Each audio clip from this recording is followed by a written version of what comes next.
A site that I have loved using for several years now is Shelfari, and I began using this tool just as a way to kind of have my own book club with other readers, and then I recognized the impact it could have for classrooms. So I'm just going to give you a very quick overview.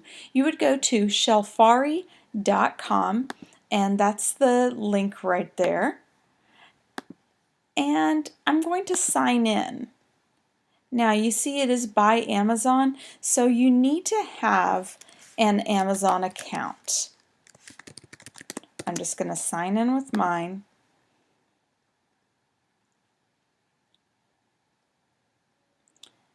And it is going through the sign-in process. There are a lot of fun features with Shelfari. For example, this is my shelf. I love how visual it is, and I also like that I can use HTML code to embed my shelf onto my website, because as you can see here, all of these books that are listed are ones that really have an impact for teachers. So I can promote those.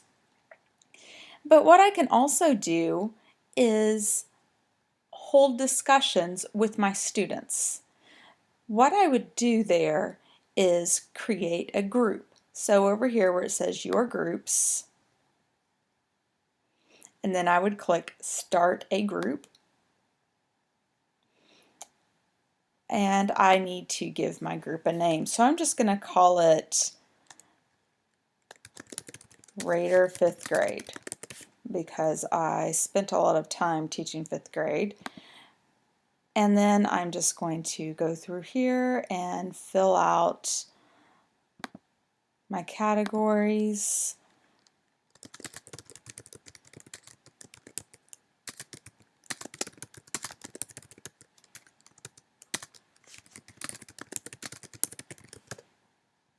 And then I click create my group. Okay, now this is a site that is global, and it is mainly for adults. Okay, so that means I'm going to make my group private. I'm not going to put a whole lot of description in here, and I'm only going to invite my students. So you can see over here on the right side, it's going to ask me some questions, so that way I can moderate who is in there. Where it says who can see this group's discussions, I only want the members of my groups to do that. Who can join? Only the people I invite. Who can send invitations? It's just me. Even though it would be great if my kids would invite others, I want that to come through me. Now, if I were teaching students older than 5th grade, maybe that wouldn't be that big of a deal for me. But for right now, it is. I can change that anytime I want to. And then who can add books to the group shelf? You know, I think all members of the group should be able to do that. So that way the kids can recommend books to each other. I would just put in our website here.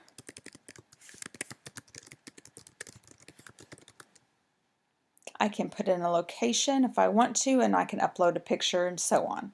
Okay, I've got that just the way that I want it.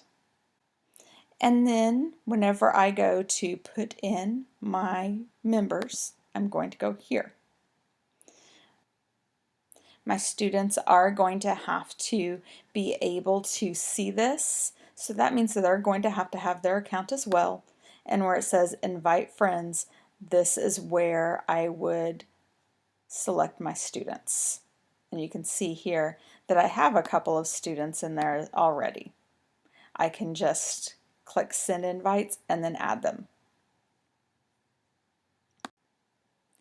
Now that I've sent an invitation to my students asking them to join the group, I can start a new discussion. Right up here it says start a new discussion, and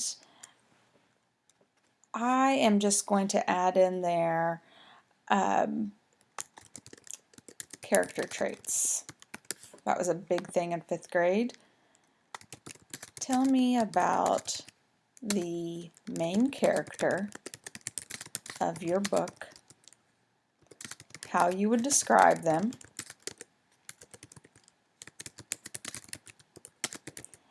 and what actions they do to support that.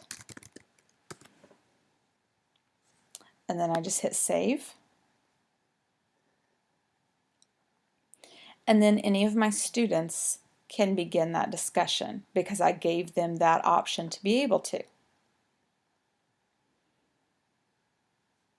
I'm going to go ahead and go back to the home page. And you can see here, this is my group right there. I would change the picture as I'm going along with that.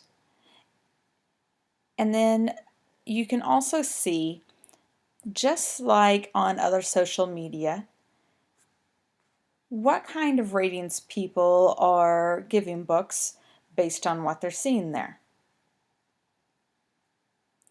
All right, so this is a great tool for the classroom to be able to not only discuss with each other about elements of our stories, but then also to be able to recommend books for others.